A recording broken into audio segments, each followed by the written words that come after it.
भगवान के यहाँ से नहीं आता निमंत्रण, स्वयं बुलाते हैं। आजमगढ़ से आएगा ऐतिहासिक परिणाम, Sapa supremo. State India news channel पर खबर देखिए आजमगढ़ से। जनपद आजमगढ़ के दौरे पर पहुंचे सपा सुप्रीमो अखिलेश यादव ने भाजपा सरकार पर जमकर निशाना साधा। सपा सुप्रीमो ने कहा कि आज मैं बधाई देने आया हूं। इस गांव में पहली बार नहीं आया हूं, इससे पूर्व भी यहां आ चुका हूं। 9 साल की केंद्र सरकार में 1 लाख किसान आत्महत्या कर चुके हैं। प्रदेश में लगातार अपराध की घटनाएं बढ़ रही हैं। सपा सुप्रीमो अखिलेश यादव ने कहा कि सपा लगातार कार्यक्रम कर रही है। आने वाले चुनाव में आजमगढ़ से ऐतिहासिक परिणाम आएगा। पूरे देश को यहां के परिणाम का इंतजार रहेगा। आजमगढ़ आने वाले चुनाव में सबसे बड़ी भूमिका निभाने जा रहा है। भाजपा का पूरे यूपी से सफाया होगा, इसलिए कई बार सपा ने कहा कि यूपी से भाजपा को हटाने का मतलब है देश से भाजपा को हटना। 80 लोकसभा हराए बीजेपी हटाए, इस नारे पर सपा के लोग काम कर रहे हैं। पीडीए एनडीए का मुकाबला करेगा। जो भाजपा ने पिछले वादे किए आज इनको बताना चाहिए कि कितने लोगों को नौकरी दी। विज्ञापन तो बड़े बड़े हैं। सदन में सरकार ने कहा कि 40,000 करोड़ के एमओयू पर हस्ताक्षर करने की बात कही थी और उद्योग लगने की बात कही थी। मुझे नहीं लगता कि इन्वेस्टमेंट आएगा। सपा सुप्रीमो अखिलेश यादव ने कहा कि आज बाजार में पहले से ज्यादा कैश मौजूद है। जिन लोगों ने कहा कि नोटबंदी से भ्रष्टाचार खत्म हो जाएगा, झारखंड में पैसा पकड़ा गया, वो किसका फेलोवर है? 300 करोड़ से ज्यादा पैसे मिले। इसी तरह से यूपी में इत्र व्यापारी के यहाँ पैसा निकला था तो सरकार ने आरोप लगाया था कि यह पैसा समाजवादियों का है। चुनाव आने वाला है, ऐसे में इत्र व्यापारियों से समाजवादियों की मदद तो कराओ। किसानों का धान नहीं खरीदा गया, घर घर बेरोजगार है, उन्हें कब नौकरी मिलेगी? कुछ लोग सब कुछ पा रहे हैं। सपा सुप्रीमो अखिलेश यादव ने कहा कि आज पूरे यूपी में अपराध की घटनाएं हो रही है। एनसीआरबी के डाटा में यूपी में महिलाओं और बेटियों के साथ अन्याय हो रहा है। जब से भाजपा की सरकार आई है, कितने लोगों की जान गई, कितने लोग शहीद हुए? इन सवालों को लेकर सपा जनता के बीच जाएगी। उन्होंने कहा कि भाजपा आएगी तो वोट डालने का अधिकार छीन लिया जाएगा। सपा का मानना है कि बीजेपी हटाओ, लोकतंत्र बचाओ, ईवीएम अपने आप हट जाएगी। सपा जनता के मुद्दों पर चुनाव लड़ रही है। आने वाले समय में इसका परिणाम दिखाई देगा। गठबंधन भाजपा को हराने जा रहा है। सपा सुप्रीमो ने राम मंदिर उद्घाटन में निमंत्रण के सवाल पर कहा कि भगवान के यहाँ से निमंत्रण नहीं आता, भगवान स्वयं बुलाते हैं। पत्रकारों से सवाल करते हुए अखिलेश यादव ने कहा कि आपको पता है कि भगवान ने हमें बुलाया है। भगवान जब तुम्हें बुलाएंगे तो हमें भी नहीं पता होगा। हम लोग उसी परंपरा के लोग हैं। Bite Akhilesh Yadav, Sapa supremo. देखिए, मैं आज इनके पारिवारिक कार्यक्रम में शामिल होने आया हूँ और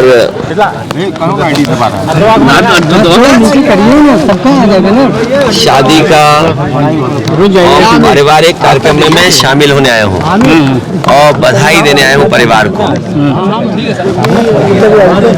ये इस गांव में कोई पहली बार नहीं आए और आजमगढ़ में पिछली बार भी जब मैं आया था तो एक शादी में आया था, अगर आपको याद हो, जून में।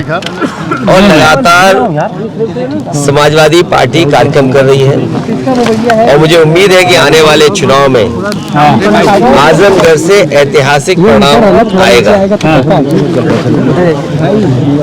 ऐतिहासिक परिणाम का इंतजार पूरे देश को भी है। उत्तर प्रदेश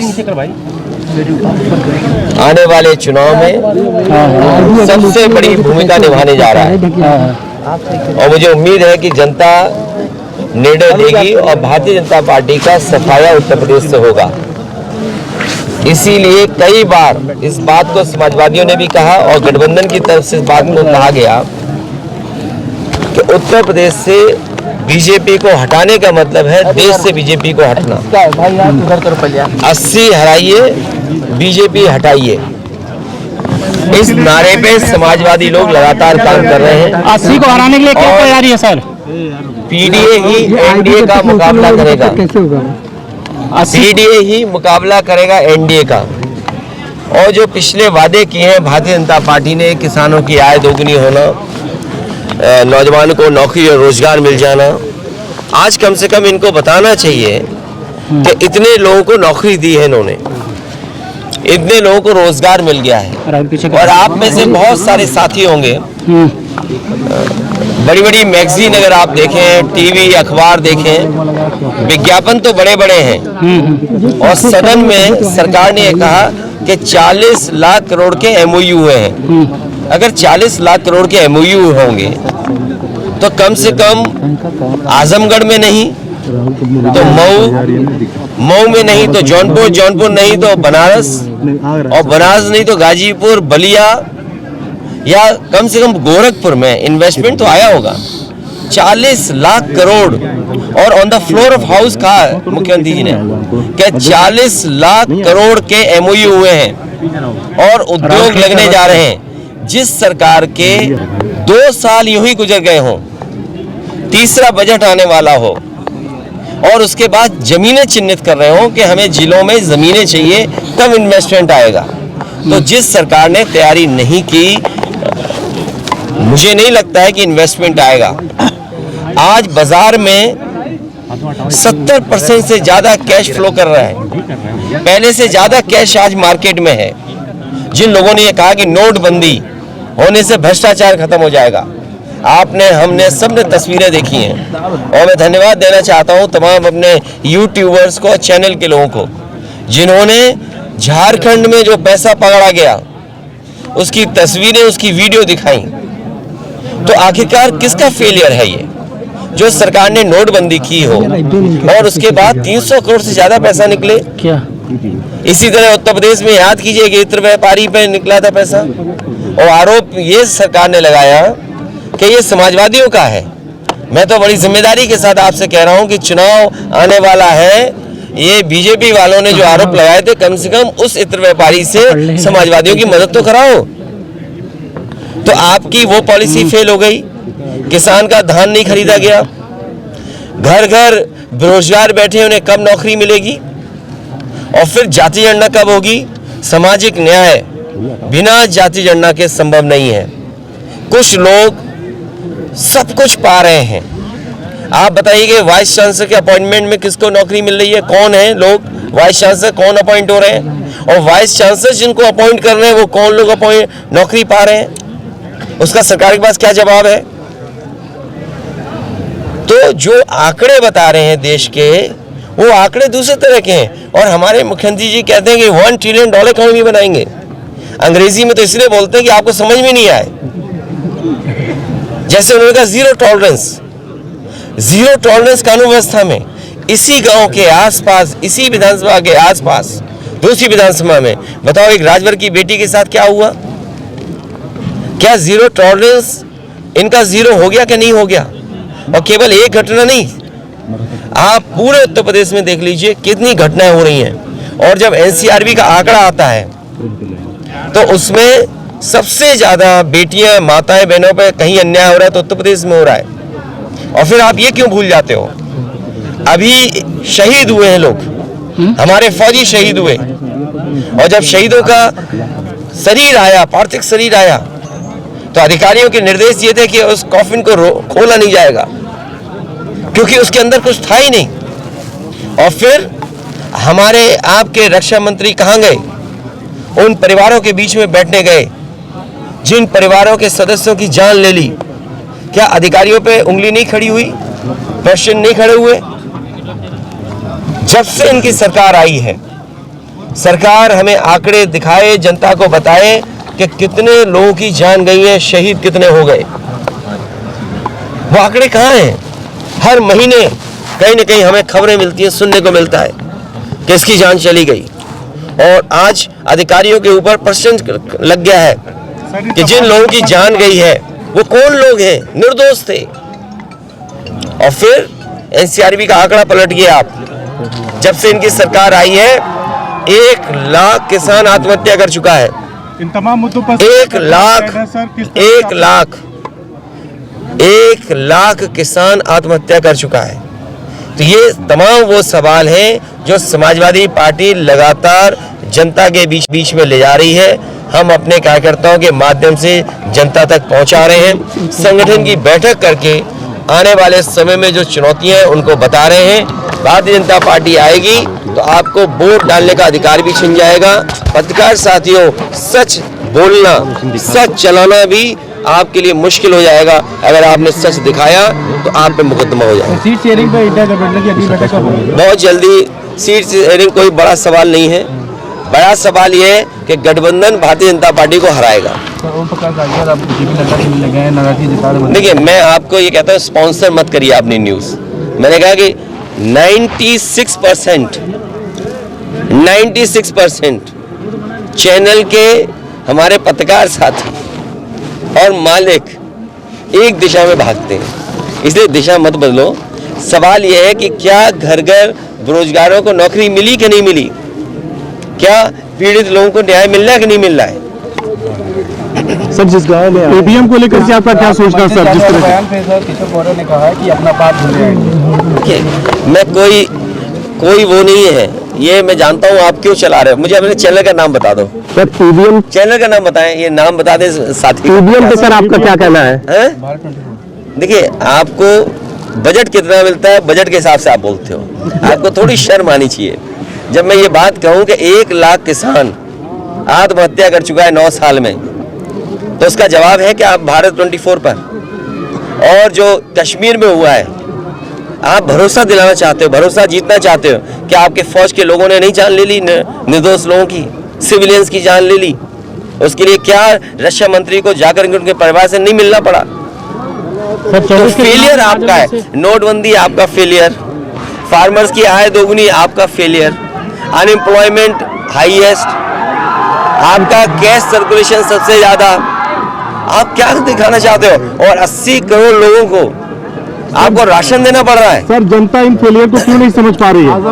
ये समझेगी क्योंकि हमारे साथी कुछ और समझाना चाहते हैं। 24 के चुनाव को लेकर आजमगढ़ सपा के सर बताएं सर, जनता क्यों नहीं समझ रही? जनता समझेगी और बहुत करीब पहुंच करके समाजवादी पीछे रह गई, वरना समाजवादियों को तो जनता ने समर्थन दे दिया था। आजमगढ़ लोकसभा सर, ईवीएम को लेकर सर आपका क्या स्टैंड है? देखिए, आपके ईवीएम पर देखिए, इधर आपने देखा होगा हर गांव में टीवी या एलईडी वैन चल रही है। हमारे प्रधान दुखी हैं कि उनकी जेब से पैसा लिया जा रहा है।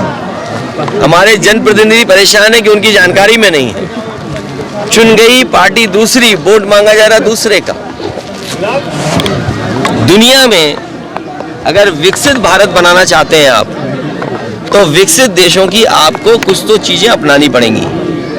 अगर विकसित देश अमेरिका है, विकसित देश जापान है, विकसित देश जर्मनी है, और विकसित देश अगर इंग्लैंड मानता है अपने आप को, और दुनिया में बहुत सारे देश हैं, आप अपने देश को विकसित बनाना चाहते हैं, तो सबसे पहले अपने लोकतंत्र पे लोगों का भरोसा जगाइए।